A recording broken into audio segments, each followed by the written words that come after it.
Nanami Kaban Bagus Banda. Let's go. Oh, siya man yung bait ron. Agong Limros Banda. Doon ako sikyo.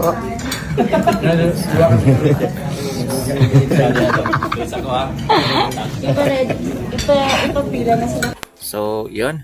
Ayan, magandang gabi. Maki, welcome ulit dito sa aking YouTube channel, Super Cute TV. Yun. So, pasensya na kayo guys. Medyo hindi ho talaga maganda yung signal. Ayan, sa Tantangan, South Cotabato, mga Q. Kasi nga putol-putol yung live, mga Q.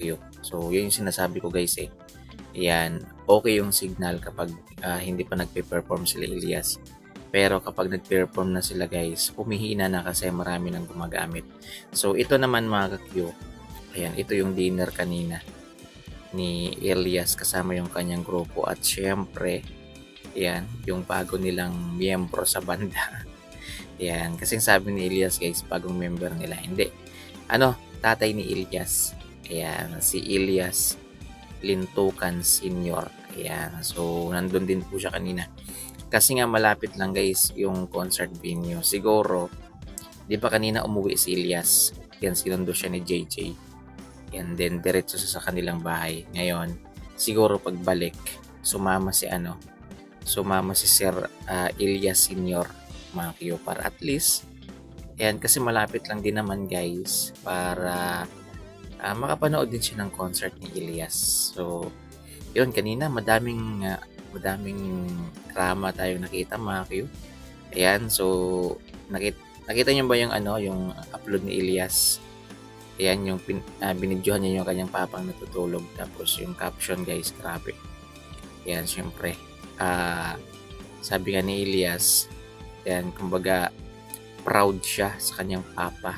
Ayan, kasi ginawa talaga lahat para sa kanila. At ngayon, time naman daw para ibalik ni Elias, yan yung mga ginawa nilang kabaitan, yan yung pagsakripisyo, mga Q. At yun, nangyayari na nga ngayon, mga Q, kasi nga syempre kung ano yung blessing na natatanggap ni Elias ay sinashare niya rin sa kanyang pamilya.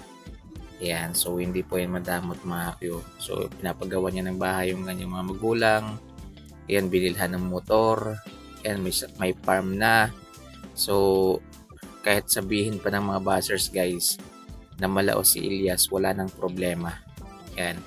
Kasi ako, mga Q, yan, para sa akin marami ng savings si Elias. Ang maganda kasi kay Elias guys, po siya, kumbaga, hindi po siya magastos, hindi po siya maluho. Yan, kahit sa mga suot, mga Q, yan, hindi po siya magastos. Yan, halatang halata talaga guys na iniingatan nyo yung kanyang mga pinaghirapan.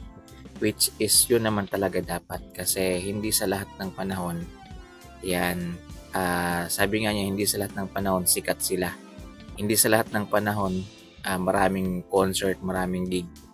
Diba, mga darating yung time na may papalit sa kanilang trono. So yan yung pinaghahandaan ni Elias.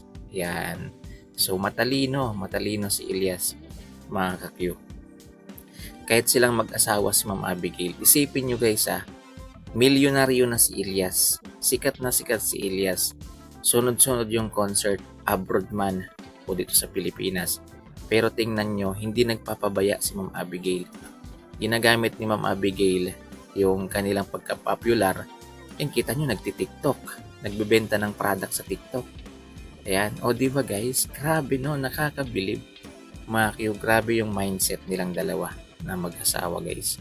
Isipin nyo kung iba siguro yan guys, hindi na magbebenta yan. Yan kasi nahiya na, kasi sikat yung asawa ko yan, marami na kaming pera.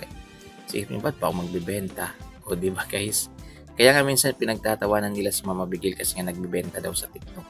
Hindi nila alam guys na sobrang laki ng kinikita ni Mama Bigil sa TikTok, mga Q. Yan, at sobrang daming brand ang lumalapit kay Ma'am Abigail para magpa-promote ng product, mga Q.